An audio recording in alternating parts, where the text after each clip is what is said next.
Jadi Assalamualaikum warahmatullahi wabarakatuh. Salam satu Malaysia, salam Perak Ahmad Jaya.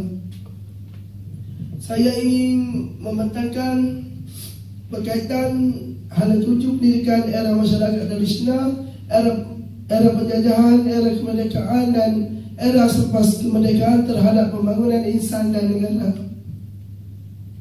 Terlebih dahulu saya ingin memperkenalkan diri. Nama saya Muhammad Aizam Abdul Rahman. Nombor metrik di 2013144260. Program ISM Kemahiran Hidup.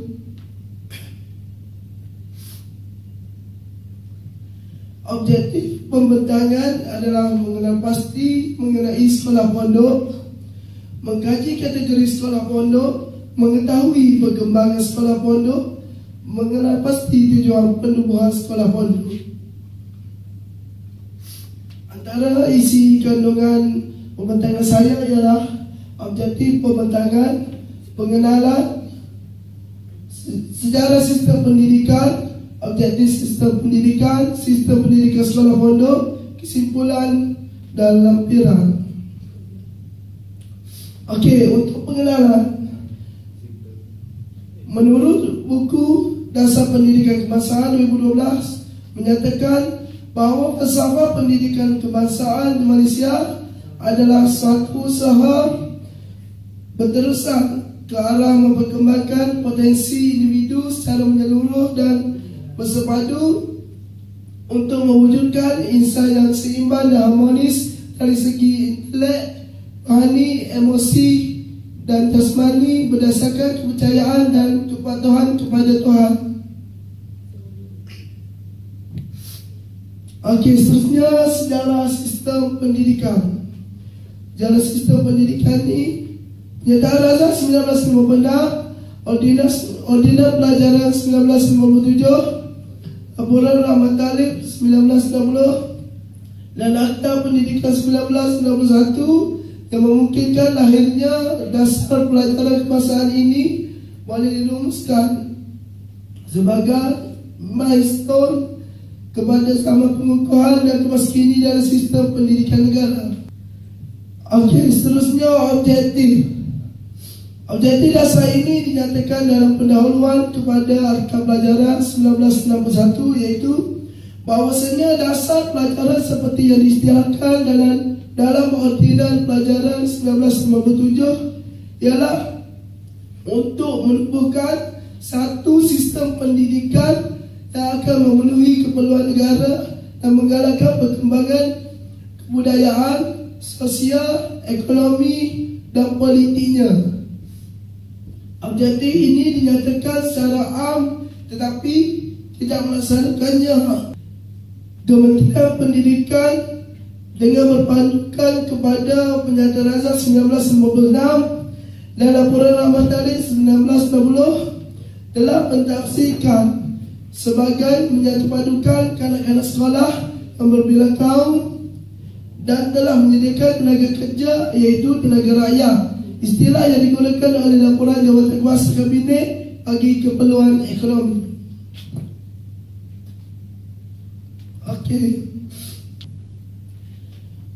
Okey, kita pergi pada sekolah pondok ya. Jika dilihat pada suratan sejarah pendidikan di negara kita, pastinya kita sedar bahawa pendidikan di negara kita telah melalui berbagai peringkat. Perkembangan pendidikan di Malaysia jelas menunjukkan perbandingan yang ketara dalam hala tuju dan falsafah pendidikan era sebelum merdeka, era pasca merdeka. Pendidikan di Malaysia telah melalui sangat suka dan duka serta sering berlaku perubahan demi perubahan untuk memartabatkan pendidikan. Pendidikan pada zaman pasca merdeka terbahagi kepada beberapa peringkat yang menjadi pemakin kepada hala tuju dan falsafah pendidikan di Malaysia. Bentuk pendidikan pada era ini berkisar kepada pembelajaran secara turun-temurun yang diwariskan kepada generasi seterusnya. Hal tuju pendidikan berdasarkan proses pembelajaran untuk melahirkan insan yang berkemahiran, berkebolehan dalam aspek teknik dan praktikal diajar oleh ibu bapa, ahli keluarga dan masyarakat sekeliling. Falsafah pendidikan lebih cenderung untuk melahirkan generasi yang mempunyai adab sopan, hormat antara satu sama lain dan mempunyai kemahiran yang tinggi dalam yang dipelajari. Menurut sarjana atau pemikir Islam yang tersohor, yaitu Yusuf Al-Qaradawi, beliau berkata, apabila kita hendak melihat wajah negara pada masa hadapan, lihatlah generasi pada masa hari ini. Sejarah menyebut bahawa pendidikan Islam pada awal usianya mula diajar di rumah-rumah guru, kemudian berpindah ke masjid, surau, madrasah sebelum berpusat sepenuhnya di sekolah pondok. Institusi pengajian pondok adalah institusi pendidikan yang tertua di tanah Melayu, namun tidak ada sebarang bukti atau catatan yang jelas menyatakan tarikh sebenar kewujudan institusi ini. Sekolah pondok muncul tanpa dirancang dan ia berkembang kerana sambutan orang ramai yang sangat menggalakkan. Okey, kita pergi kepada cara pendidikan sekolah pondok. Okey, sini ya, cara pembelajarannya. Okey, cara pembelajaran sekolah pondok adalah tidak formal. Pelajar diajar Al-Quran, ilmu fiqah dan ilmu tauhid. Kaedah pembelajaran yang dilakukan di sekolah pondok ialah kaedah pembelajaran secara hafalan. Buku-bukunya terdiri daripada kitab-kitab Al-Quran, hadis, fiqah, tauhid dan tasawuf. Sesi pembelajarannya diadakan pada waktu subuh, petang dan malam. Sekolah pondok tidak meletakkan iuran pengajian, tetapi pelajar yang datang daripada golongan yang kaya raya digalakkan untuk menghulurkan bantuan kepada guru sebagai hormatan. Pondok adalah sistem pengajian yang lebih sistematik, didirikan atas usaha ulama dan masyarakat tempatan seperti Syekh Abdul Qadir, Syekh Muhammad bin Zainal, Tok Selehur, Tok Badan Jelapang, Tok Muni dan Tok Kenali. Okey, sekolah pondok dibina menggunakan buluh, papan dan daun nipah atau rumbia. Kemudahan kelas hanyalah terdiri daripada papan. Terdapat juga pondok-pondok di kampung-kampung yang diperbuat daripada bahan kayu. Terdapat juga pondok-pondok di kampung-kampung yang diperbuat daripada bahan kayu yang mempunyai tiang bertangga. Tangga-tangga di sekolah pondok ini dihubungkan ke perigi oleh deretan batu-batu titian. Ia memudahkan pelajar untuk berwudu tanpa berkasut atau selipan sebelum menuju terus ke pondok atau balik ke bilik masing-masing. Sebahagian besar sekolah pondok dibina di tanah Melayu adalah di kawasan penanaman padi, misalnya di negeri Kedah dan negeri Kelantan. Ini kerana memudahkan para pelajar untuk melakukan kerja seperti bertani, menangkap ikan, mencari kayu api, mengangkut air bagi membantu mengurangkan kos tuan guru yang kehidupan mereka ketika berada di sekolah tersebut. Okey, sistem pendidikan sekolah pondok. Sistem pendidikan di sekolah pondok ini berbentuk tradisional. Hal ini kerana di sekolah pondok tiada hak umur, tiada jantina atau kebolehan tertentu yang diselaraskan. Okey, bagi yang berkeinginan ingin ke institusi ini, bolehlah pergi ke institusi ini kecuali dua perkara saja, iaitu boleh membaca tulisan Jawi dan boleh membaca Al-Quran. Setiap orang sama ada lelaki atau perempuan, tua ataupun muda, berhak belajar di institusi ini. Tidak ada sebarang iuran pun dikenakan sepanjang pengajian di sini. Dan pengajiannya pula bergantung kepada keupayaan pelajar itu sendiri. Jangka masa minimum adalah sebanyak 2 tahun. Manakala jangka masa maksimum pula adalah sebanyak 10 tahun. Sistem penilaian seperti peperiksaan tidak diwujudkan. Sebaliknya, seorang pelajar dibolehkan menyambung ke peringkat yang lebih tinggi berdasarkan kemampuan memahami pelajaran atau kitab yang baru dipelajari. Bagi pelajar yang lemah, mereka digendaki mengulangi semula pelajarannya sehingga mereka boleh menguasai dengan baik sebelum menyambungnya ke peringkat yang seterusnya. Okey, mata pelajaran yang diajar di sekolah pondok ialah meliputi bidang ilmu syarak, ilmu alat, contohnya fiqh, usul al-fiqh, tafsir hadis, mustalah hadis, tauhid tajwid, sirah dan tasawuf. Manakala mata pelajaran dalam ilmu alat pula adalah melakumi bidang-bidang nahwu, saraf balaghah, ilmu caruh, ilmu kaurafi dan ilmu falak. Pengajian ilmu-ilmu ini dijalankan dalam bahasa Arab kerana ia adalah satu langkah untuk memahami ilmu-ilmu agama. Namun begitu, aspek-aspek latihan untuk berkomunikasi seperti insya dan muta'alah kurang diberi perhatian. Di samping itu, mata pelajaran umum dan bahasa asing seperti bahasa Melayu juga tidak diajar dalam sistem pengajian pondok. Walaupun sistem pengurusan sekolah pondok nampak tidak sistematik, para pelajar di institusi ini masih mampu meningkatkan pengetahuan dan penguasaan pelajaran terhadap agama yang diperoleh daripada para guru mereka, berbekalkan semangat juhad dan cintakan ilmu yang tinggi.